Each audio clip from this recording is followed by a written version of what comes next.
Saludos a los amigos y las amigas televidentes de nuestro espacio Abogado, Justicia y Sociedad.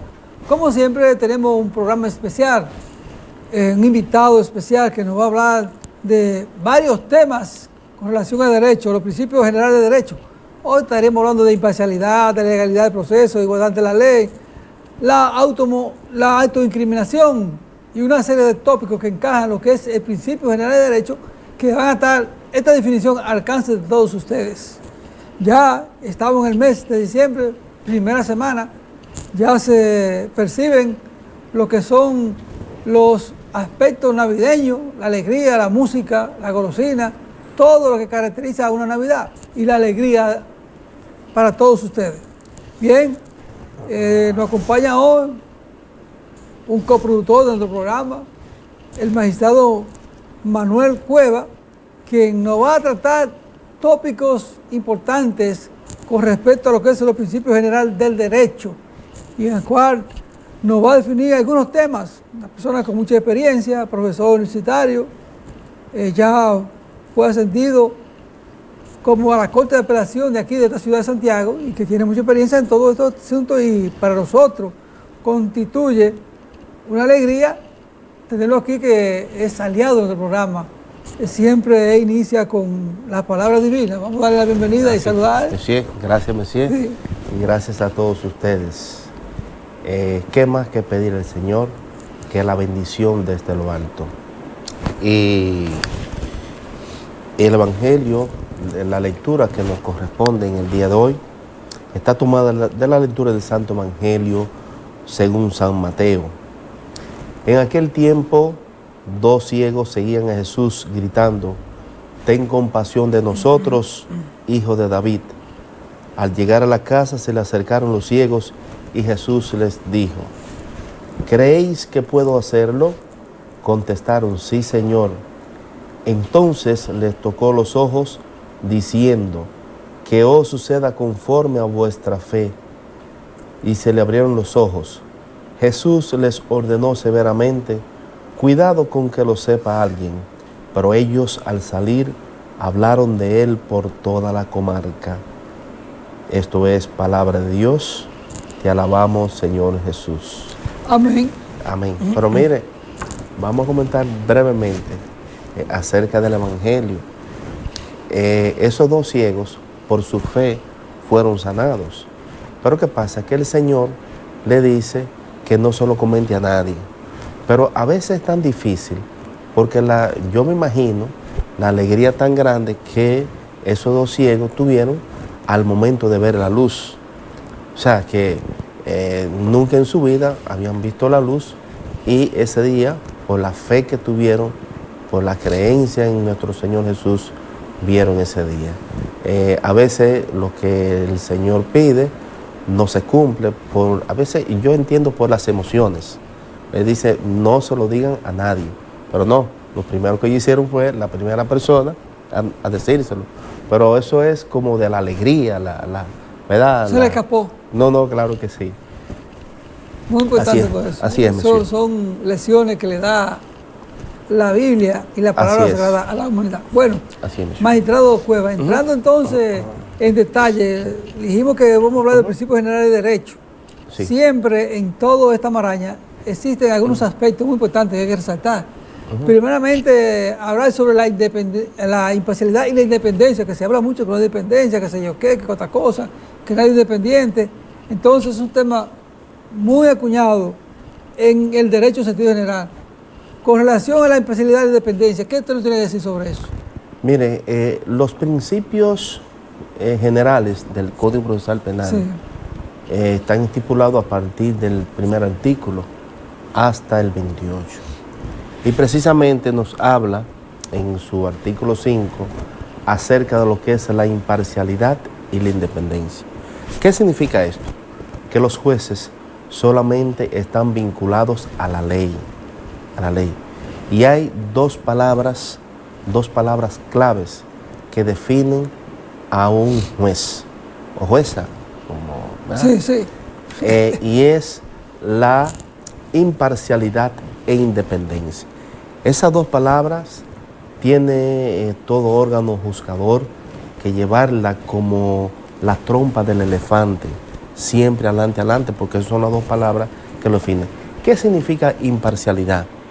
Es como, por ejemplo, bueno, si hacemos una traducción literal, imparcialidad es no parcializarse, no estar ni al lado de este ni al lado del otro, sino imparcial. Lo que diga la ley. Lo que diga la ley. Es como la diosa Temis, Sí. que la diosa Temis tiene como si fuera un manto en los ojos, y es precisamente para no ver a quién se le está impartiendo la justicia, ¿verdad? Para ser imparcial. Entonces, con la independencia, que es otra de las palabras que debe caracterizar un juez, y es que debe ser independiente de los demás poderes. O sea, que no puede existir de que porque fulano de tal o su superior le ordene tal o tal cosa. O sea, que ejemplo, cosa que casi no se da. Pero eso es lo que es la independencia, que él puede actuar libremente y conforme a la ley. Eso es lo que significa. Entonces, el principio de imparcialidad e independencia. A partir de este criterio, entonces, es que muchos abogados que forman parte de la defensa y contrario, es que impugnan o califican muchas veces o acusan al juez o lo reacusan porque entienden que el proceso no es imparcial y tampoco no es legal. Entonces, no, hay que saber diferenciar la recusación y la inhibición. Sí. Por ejemplo, cuando se habla de inhibición es que el juez, él mismo, por motu propio, toma la decisión de inhibirse en el presente proceso, porque quizás por el vínculo que existe entre él y el imputado. O sea, pero la recusación son las partes que le solicitan al juez. Entonces, en una es él mismo que se inhibe, eso se llama la inhibición. Y recusación son las partes que, a través de un incidente, recusan al juez. Entonces, esa recusación va a ser dirimida por un tribunal de alzada. Entonces, con respecto a lo que es la imparcialidad, la independencia y todos esos aspectos, entonces, ¿a qué nos referimos cuando decimos legalidad del proceso? Bueno, el principio de legalidad del proceso penal lo que significa es que para imponer una pena a una persona tiene que haber una ley previa. La palabra clave es ley previa, antes, porque es ilógico imponerle una sanción a una persona cuando no está tipificado en la ley. Por eso es que existen las leyes adjetivas y las leyes especiales, ¿verdad? Cuando la ley adjetiva no lo contempla, pero viene una ley especial a recoger ese tipo penal. Entonces, lo que significa la legalidad del proceso es que un imputado, al momento de imponerse una sanción, tiene que existir la ley previa antes de ley, antes de la... por ejemplo, si él cometió una sanción, tiene que existir en la ley cuál es la sanción, cuál es el tipo penal y cuál es la sanción. Bueno, en ese mismo tema muchas veces se habla sobre la igualdad de la ley. Muchas ocasiones he visto que dice que siempre la justicia muerde a los más pobres y que las personas que tienen influencia y riqueza y a la vez poder político, muchas veces la ley nos toca. Entonces, me toca decir, entonces, ¿cuándo se habla sobre igualdad de la ley? Bueno, el artículo 11, si mal no recuerdo, del Código Procesal Penal, establece la igualdad ante la ley. Por ejemplo, según la ley, según ese artículo, lo que expresa es que todos somos iguales ante la ley. Pero eso es un decir de la ley. Usted sabe que a veces eso no es así, a veces en la práctica. Porque en la práctica, a veces en la aplicación del derecho, ese principio sufre algunas modificaciones. Pero el norte debe ser como establece el principio, igualdad ante la ley, o sea que todos somos iguales. Es decir, que ese mismo artículo más adelante te expresa que por razón del credo, de religión, de raza, no, todos somos iguales ante la ley. Bueno, sobre todo eso, mucha gente dice que eso es un sofisma, porque realmente lo que establece la ley es distinto a lo que se ve en la realidad, de acuerdo como dicen los autores, los doctrinarios, sobre derechos, sobre la igualdad de la ley.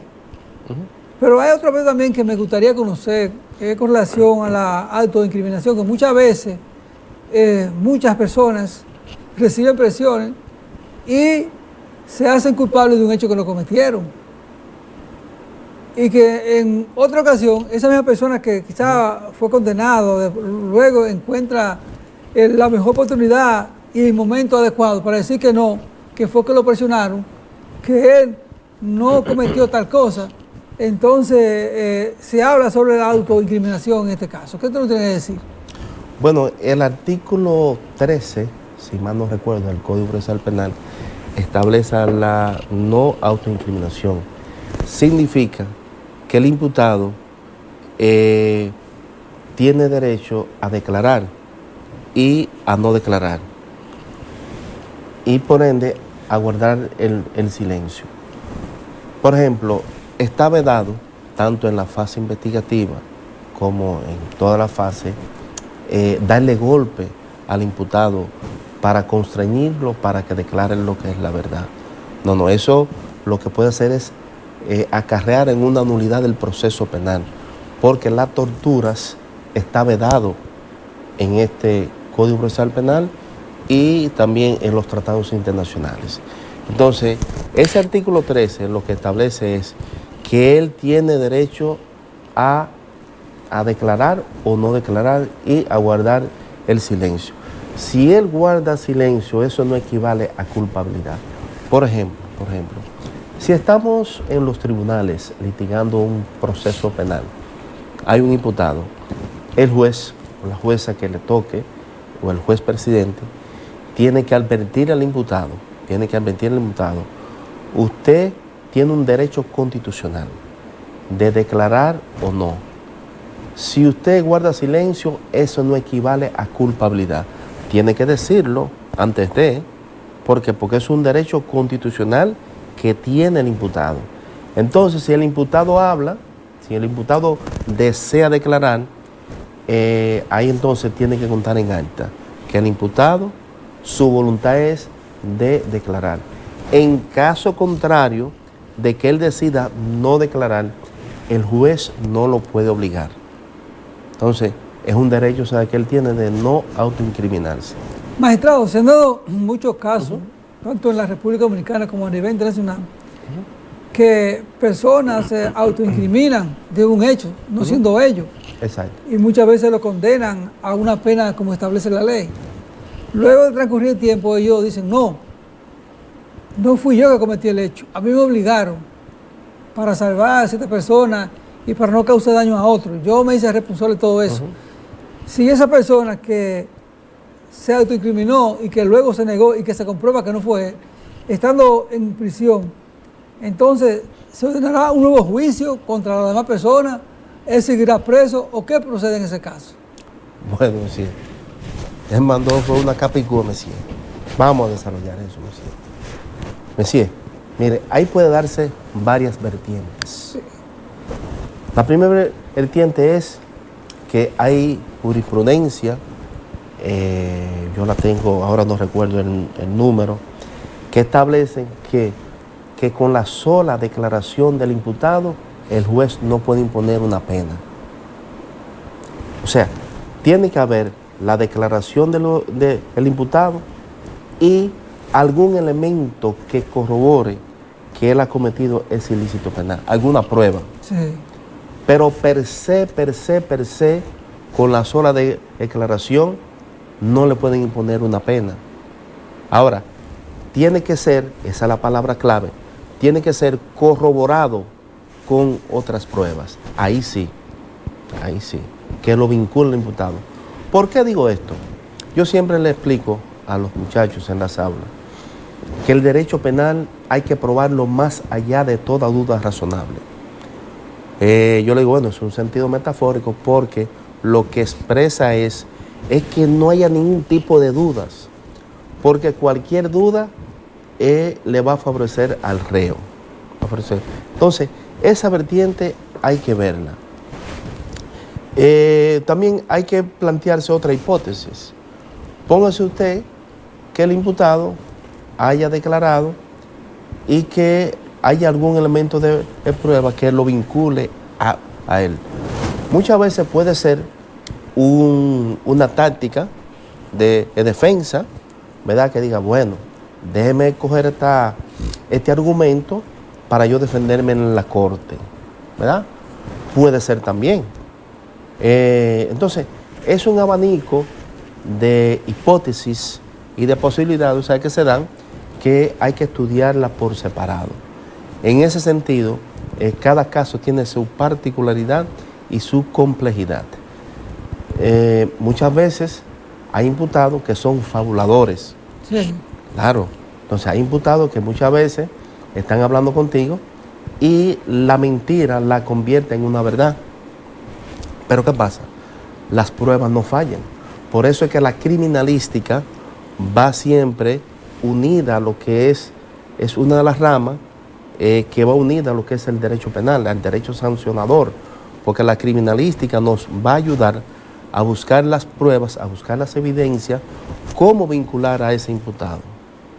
¿Cómo vincular a ese imputado? Por ejemplo, hay un imputado que dice, bueno, tuve que defenderme con el señor y él está alegando una legítima defensa. Pero ¿qué pasa? Que el disparo que tiene la persona es un disparo por detrás. Sí. Entonces acá, pues, ¿y cómo es eso? Porque una legítima defensa o un intercambio de disparos, ¿cómo tú me vas a justificarme a mí que el disparo viene, que tiene un disparo de entrada por detrás? Entonces, porque si es un intercambio de disparos, lo más lógico es, que sea de frente. Entonces, pero hay muchas aristas, muchas hipótesis, pero generalmente cada caso tiene su particularidad. Bueno, estamos en nuestro programa Abogado, Justicia y Sociedad. Agradecerle a los amigos televidentes de todo el país y del mundo su sintonía. Nosotros tenemos reportes de muchísimos lugares en nuestro programa, que se transmite por 5 canales. Por el canal 35 Telecontacto sale de 6 a 7 de la noche los sábados. De 2 a 3 de la tarde los sábados también sale por el canal 43 de Megavisión. También sale los domingos de 5 a 6 de la tarde por el canal 8. Y también por el canal 2 de Teleunión sale de 7 a 8 de la noche. También a través de las redes sociales y de todas unas marañas de canales en todo el país y el mundo estamos nosotros. Vámonos a la primera pausa para luego regresar con otro tópico importante aquí con el magistrado Manuel Cueva. Adelante, señor director.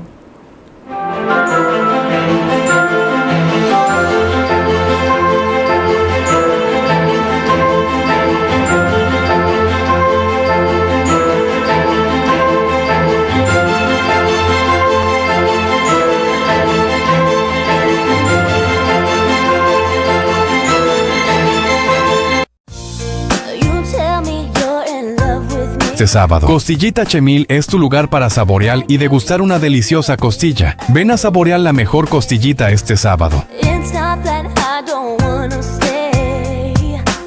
Costillita Chemil en la carretera La Presa frente al supermercado Grullón Romano. Costillita Chemil en la carretera La Presa frente al supermercado Grullón Romano.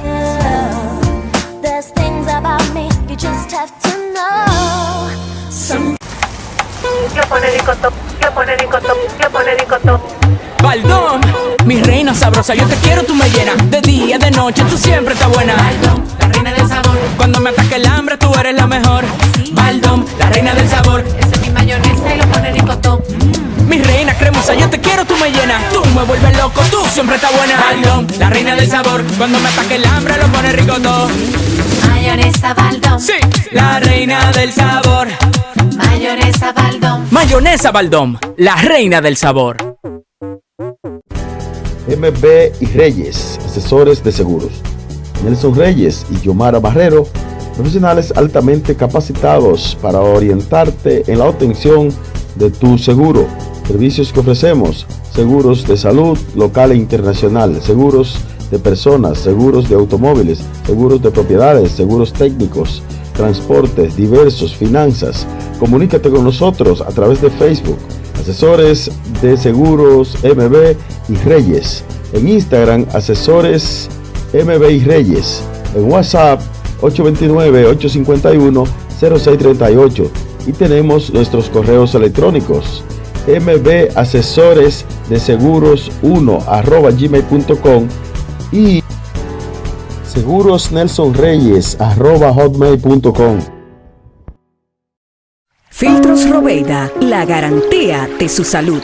En Robeida usted encuentra todo lo que necesita para el tratamiento de su agua. Llámanos y le serviremos de inmediato. 809-581-8322 Santiago. Filtros Robeida, la garantía.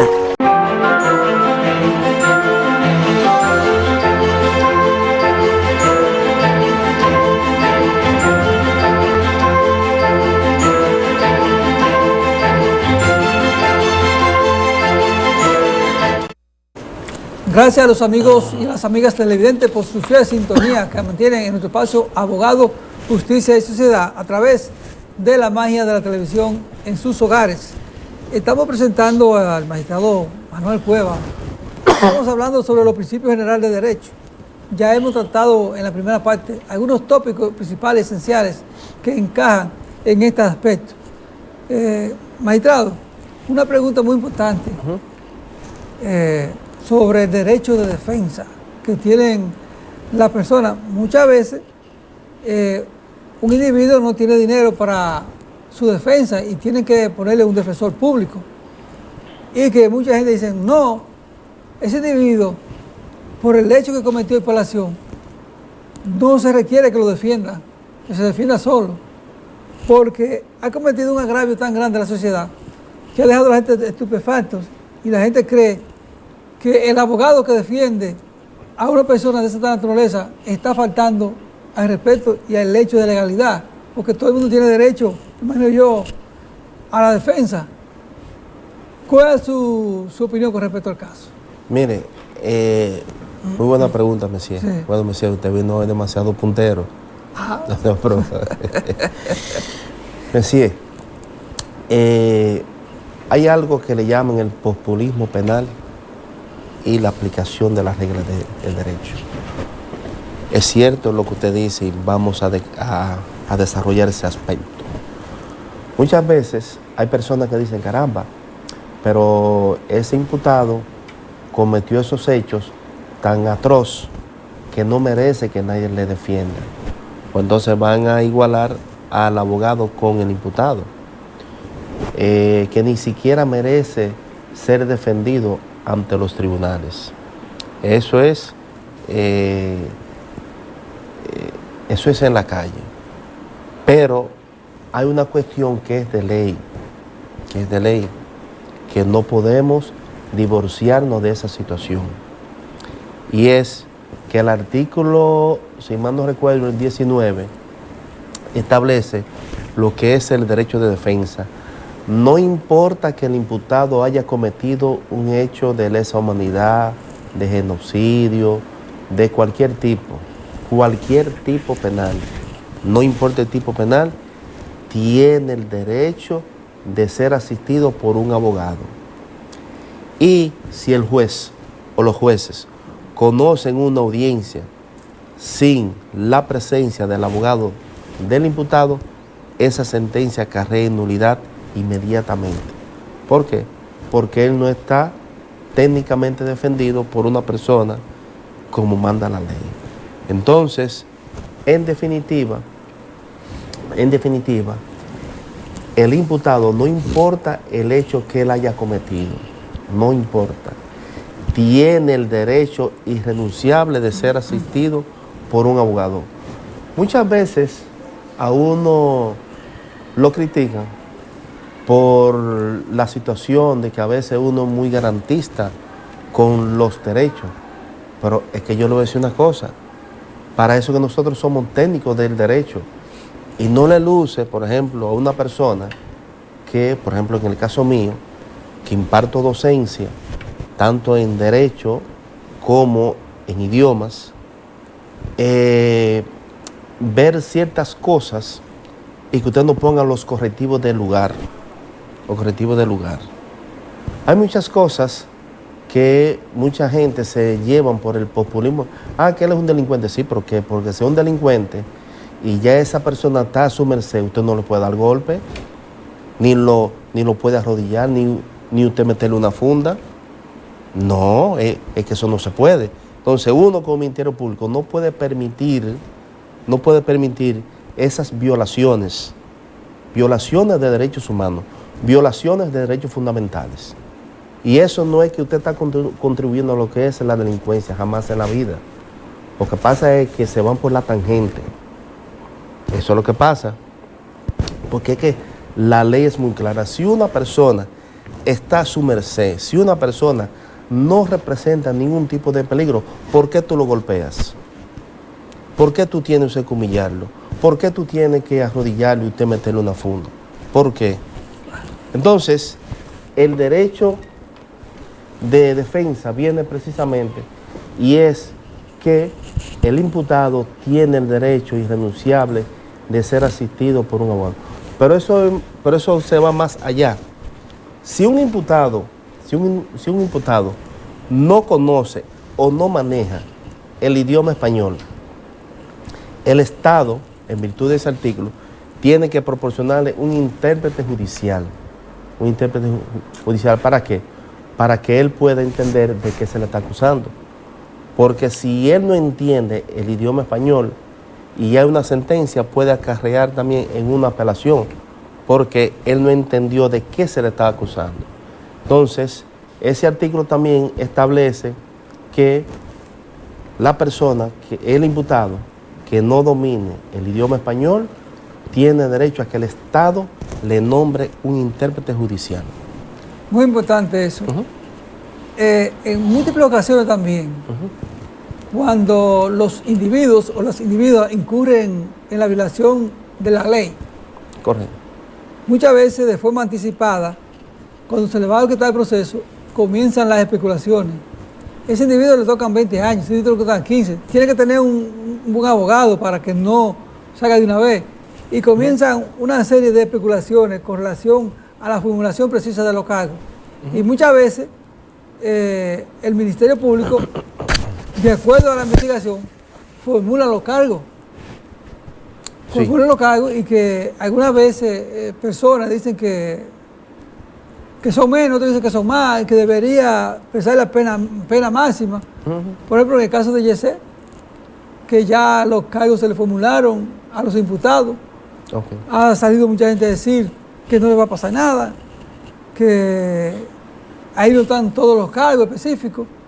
Entonces, se requiere una formulación precisa de los cargos. Sí, mire, con relación al término en sí, formulación precisa de cargos. Perdón, el artículo que le dije, que era el 19 del derecho de defensa, ahora se me llegó a la cabeza que es el 18. El 19 es el de la formulación precisa de cargos. ¿Por qué sé que esa secuencia?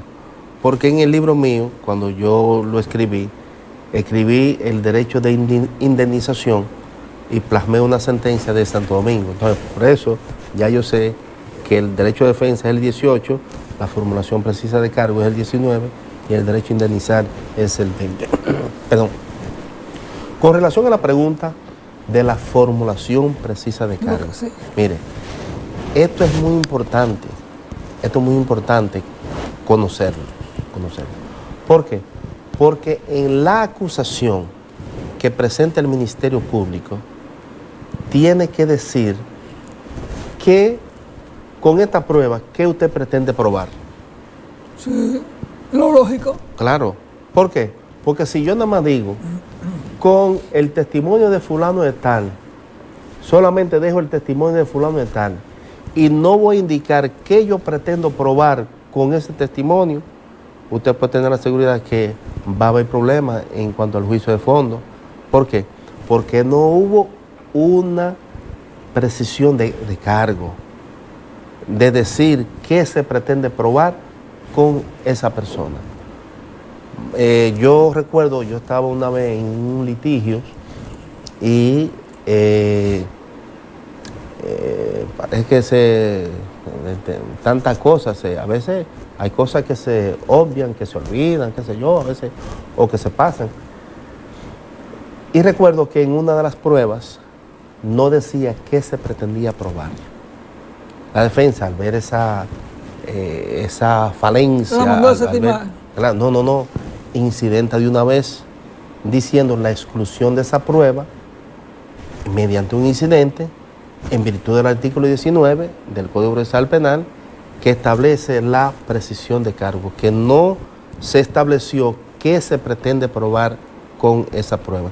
Entonces es muy importante analizar detalladamente y ver tanto la pertinencia y qué se pretende probar con las pruebas. En múltiples ocasiones yo he observado, he visto, en casos muy sonados, que han imputado, se le acusan de 19 cargos, y que al final del juicio solamente son probados 3 o 4, el resto se desestima. Puede ser, claro. Porque muchas veces quizás en el transcurso del proceso se ha demostrado que esos cargos que se le imputan no son reales porque no coinciden en múltiples ocasiones. Y en ese caso vi yo a Donald Trump, que lo acusaban de 44 cargos.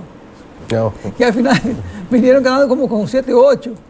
Y se le condenan por esos cargos. Pero él nunca fue condenado. Nunca fue condenado. Entonces, eso se da mucho aquí en la justicia, cada vez que hay casos trascendentales. Por ejemplo, en el caso de Jesse, hay una serie de muchísimos cargos que se le imputan. Sin embargo, se le toma el caso mayor porque todavía no tenemos cúmulo de pena en la República Dominicana. Aunque esté aprobado por el Código Procesal Penal, porque todavía está en vacancia, entra el próximo año, en agosto, se podrá entonces procesar. Pero entonces, por eso observo que la defensa desestima muchos cargos y pone el mayor, porque por el más grande que te van a condenar, en este caso.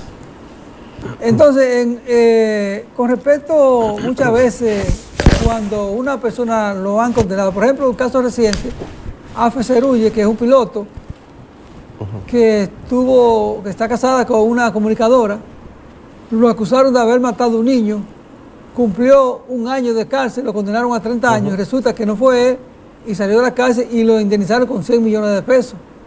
Entonces, el derecho a indemnización, ¿cuáles preceptos se toman para acuñar esta situación de la indemnización a una persona cuando es agraviada por la justicia que se ha equivocado y la persona por lo menos está presa, sale y se indemnizan? ¿Bajo qué pretexto se hace? Mire, muy buena pregunta, monsieur. Es un hombre muy leído, monsieur. Somos abogados. Oh, sí. Mire, monsieur, el derecho a indemnizar. Sí. El artículo 20 del Código Procesal Penal establece el derecho a indemnizar. Yo recuerdo que en el libro que escribí, los incidentes que se presentan en el Código Procesal Penal, recogí una sentencia de Santo Domingo, donde hubo un ministerio público que llevó un proceso en contra de una persona. No se lo pudieron demostrar en la fase de juicio. Él entendió, el imputado, que tenía que demandarlo por la razón de que su proceso fue llevado personalmente y que el Ministerio Público sabía que no había mérito para llevarlo a un juicio. Entonces, en virtud del artículo 20 y de otros artículos, demandó entonces tanto ese Ministerio Público como el Estado. Y posteriormente, no recuerdo la sentencia, o sea, cuál fue la finalización, pero está tipificado, está dentro de nuestra normativa procesal penal, el derecho a indemnizar, que es muy importante. Por ejemplo, usted como funcionario público me está llevando un proceso en contra mía Y yo sé que ese proceso usted lo está llevando porque quizás yo le hice algo en un pasado o le dije algo que no le gustó y usted se ensaña conmigo, monta un proceso y, por ejemplo, va a ser judicializado. Cuando yo salgo, por ejemplo, que me dan mi descargo, entonces yo tengo derecho a ¿qué? A ponerle una demanda sobre la indemnización. Por eso el caso que usted abordó, donde a esa persona le retribuyeron para atrás, como decimos nosotros, una suma de dinero bien alta, porque dijo, bueno, yo tengo dos acciones, una que es la acción penal y otra que es la acción penal y la acción civil. Con la penal estoy buscando que te pongan una pena, pero en la civil estoy buscando el resarcimiento de el resarcimiento de eso, o sea, eso se me fue el término ahí, el daño, por la razón, porque mire una cosa, cuando una persona lo llevan ante la justicia, acuérdese que el gasto que lleva y el gasto del Estado Dominicano y el gasto del Estado donde va a ser procesado esa persona, toda la justicia, o sea, que conlleva gastos. En este caso, entonces, la indemnización, ¿tiene que hacerlo el Ministerio Público o directamente el gobierno central? No, la persona afectada. Sí. La persona afectada. Por digo yo, la persona afectada cuando es indemnizada por el Estado. El imputado, claro. Demanda entonces al funcionario y al Estado. Ok, entonces claro. A quien lo acusaba tiene que pagar indemnización, ¿no? No.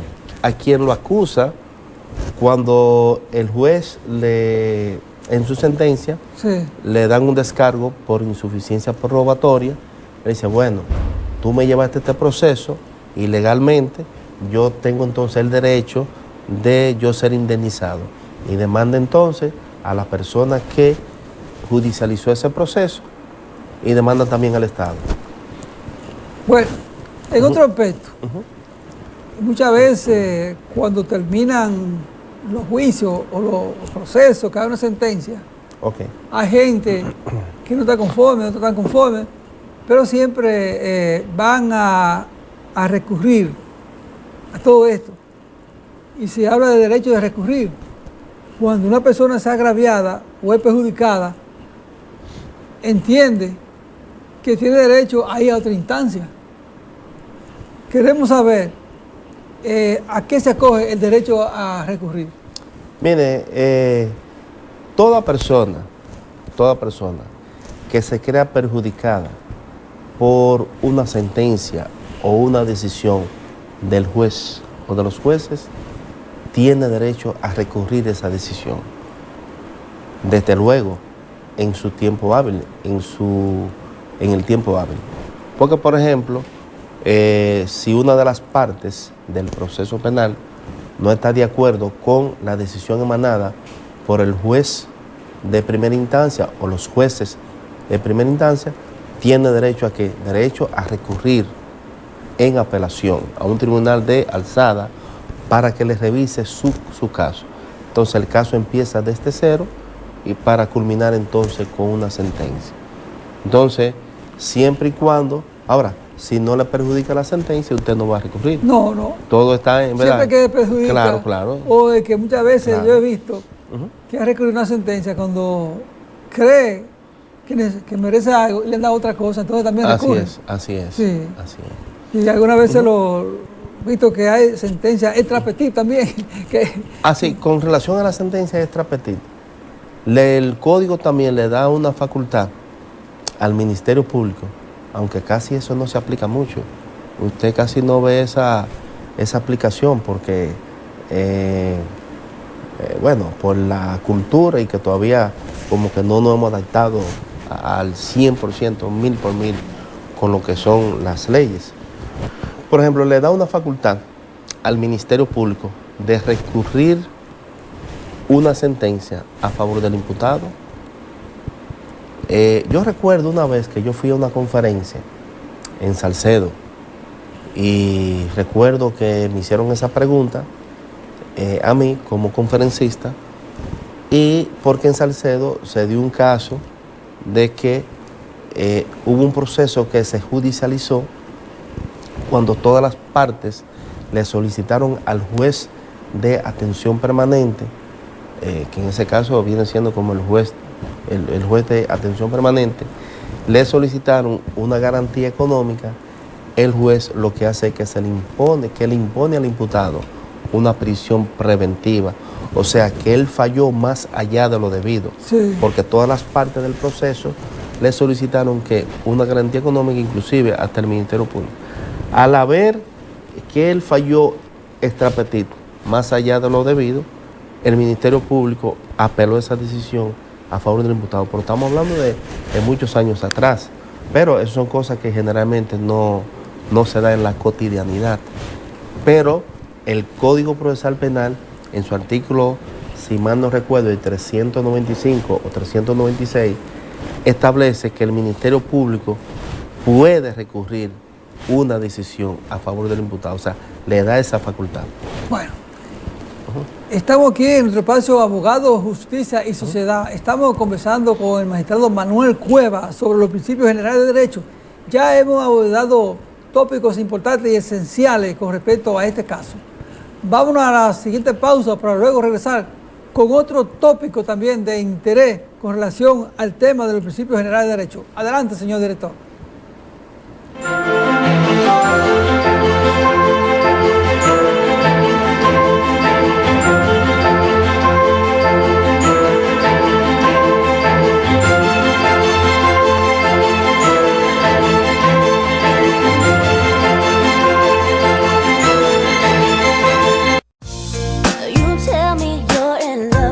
Este sábado, Costillita Chemil es tu lugar para saborear y degustar una deliciosa costilla. Ven a saborear la mejor costillita este sábado.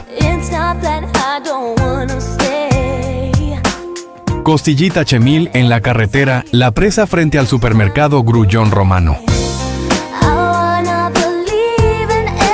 Costillita Chemil en la carretera La Presa frente al supermercado Grullón Romano.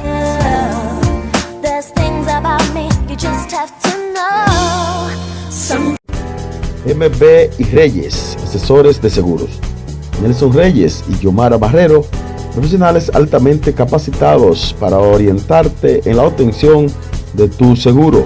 Servicios que ofrecemos: seguros de salud local e internacional, seguros de personas, seguros de automóviles, seguros de propiedades, seguros técnicos, transportes diversos, finanzas. Comunícate con nosotros a través de Facebook. Asesores de Seguros MB y Reyes. En Instagram, Asesores MB y Reyes. En WhatsApp, 829-851-0638. Y tenemos nuestros correos electrónicos: mbasesoresdeseguros1@gmail.com y segurosnelsonreyes@hotmail.com.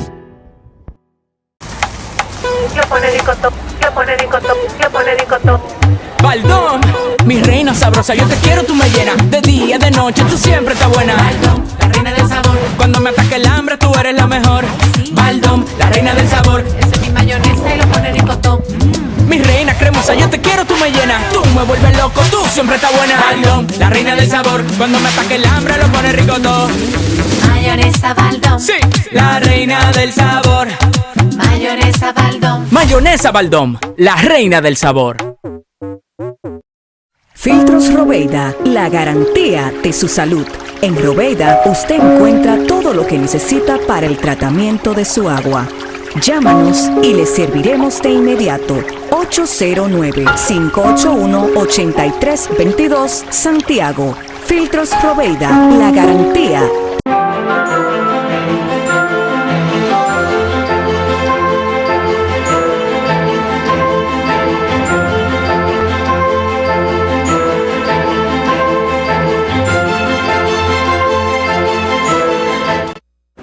Gracias a los amigos y las amigas televidentes de nuestro espacio Abogado, Justicia y Sociedad. Reiterarle el agradecimiento por su fiel sintonía y permitir que la magia de la televisión entre a todos sus hogares y ustedes visualizar así el espacio para que tengan conocimiento sobre muchos aspectos del área de derecho. Como decíamos anteriormente, estamos conversando con el magistrado Manuel Cuevas con respecto a los principios generales de derecho. Ya hemos abordado y pinceladas a temas trascendentales con relación a todo esto. Ya en la parte final nos quedan 3 importantes preguntas que le vamos a hacer para que ustedes puedan seguir en su espacio y también puedan autoasesorarse con relación a lo que es los aspectos legales. Con respecto a la separación de funciones, que muchas veces yo oigo que un estamento no puede incurrir en el otro, que hay independencia con relación a todo esto y cada cual tiene que tener sus propias funciones. ¿Se da esto en la justicia, se cumple cabalmente? Sí. Anteriormente esto no sucedía. Por ejemplo, llámese en los años antes de la entrada en vigencia del Código Procesal Penal, una de las implementaciones que reviste gran importancia, que trajo consigo este Código Procesal Penal, fue la separación de funciones. Antes, el policía jugaba todos los roles. Jugaba el rol del fiscal y muchas veces jugaba el rol del juez, porque el acta que elaboraba el policía investigador, el Ministerio Público la pasaba como buena y válida, pero más aún, cuando llegaba ya ante los jueces, entonces eso era una prueba fehaciente y condenaban a un imputado. Ahora no, ya ahora, estoy hablando de la reforma que se hizo a partir del año 2007. 2008. Cuando entró en vigencia el Código Procesal Penal. Ok, sí. Sí, yo recuerdo que fue el 27 de septiembre, del 2004. El 2004, 2004 sí. 27 de septiembre de 2004. Si la memoria no me falla, me cierro, porque ya son unos años. Entonces, trajo consigo lo que es la separación de funciones. Lo que significa es que el fiscal, el Ministerio Público, no puede hacer acto jurisdiccional, pero tampoco el juez puede hacer acto de investigación ni de persecución.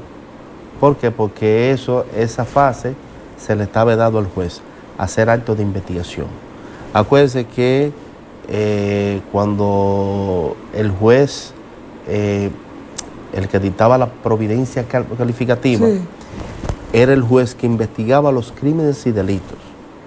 Entonces, ya con esta modalidad, con la separación de funciones, al juez se le está vedado hacer actos de investigación y de persecución. De persecución con relación a las investigaciones. Pero también al Ministerio Público se le está vedado hacer actos jurisdiccionales. Entonces, cada parte en el proceso penal tiene su rol. Por ejemplo, si nosotros no podemos observar, el artículo 91 del Código Procesal Penal le establece cuál es el rol que debe de jugar la Policía Nacional. Y el artículo, si mal no recuerdo, artículo 88, que establece, si mal no recuerdo, que establece que el fiscal, el Ministerio Público, es el director funcional de las investigaciones. Entonces, ahí vemos ya que cada quien tiene su rol. Por ejemplo, el policía investigador está muy de la mano con el fiscal investigador cuando está en un caso, pero siempre tiene que tener bajo la coordinación del Ministerio Público. Por ejemplo, cuando yo estaba allá en homicidio, queremos una orden de allanamiento porque tenemos información de entero crédito que en esa residencia se guardan los objetos con que se le dio muerte a una persona. Entonces él le hace una solicitud, entonces el Ministerio Público, como director de las investigaciones, le hace una solicitud al juez de atención permanente o al juez competente para una orden de allanamiento. Entonces ahí cada quien juega su rol. Lo más importante es conocer cuál es el rol que me toca para no incurrir en una violación a este principio. Eso es lo más importante. ¿Cuál es el rol que me toca jugar con relación a la administración de justicia penal? uno de los elementos más importantes, central, de un proceso, no es la prueba. La prueba es lo que determina todo, el curso del proceso, me imagino yo, porque ahí es que se estampa. Entonces, hablemos sobre la legalidad de la prueba, que muchas veces esto es un aspecto que está muy criticado, muy condicionado a situaciones y circunstancias que se dan, en las cuales pueden darse la veracidad o la mentira de la cosa. Es una serie de adornos que adornan las pruebas con respecto a la justificación de quien acusa y de quien condena. Así es. Yo que... Mire, con relación al principio de legalidad de las pruebas, hay 2 artículos del Código Procesal Penal que la establecen, lo que es el artículo 26 y el artículo 166 del Código Procesal Penal. Pero ¿qué establece el artículo 26 con relación a los principios fundamentales y básicamente al principio de legalidad de las pruebas? Es que todo elemento de prueba tiene que ser incorporado en virtud de lo que establece la ley. Por ejemplo, para ir a allanar a un lugar, usted tiene que tener el Ministerio Público, una orden de allanamiento del juez. Pero que no solamente es una orden, que esa orden esté vigente, porque ¿qué resulta? La orden de allanamiento tiene una vigencia de 15 días. Si usted la dejó vencer, esa orden equivale a nada. ¿Por qué? Porque está fuera del radio de acción como lo establece los artículos 181 y 182 del Código Procesal Penal.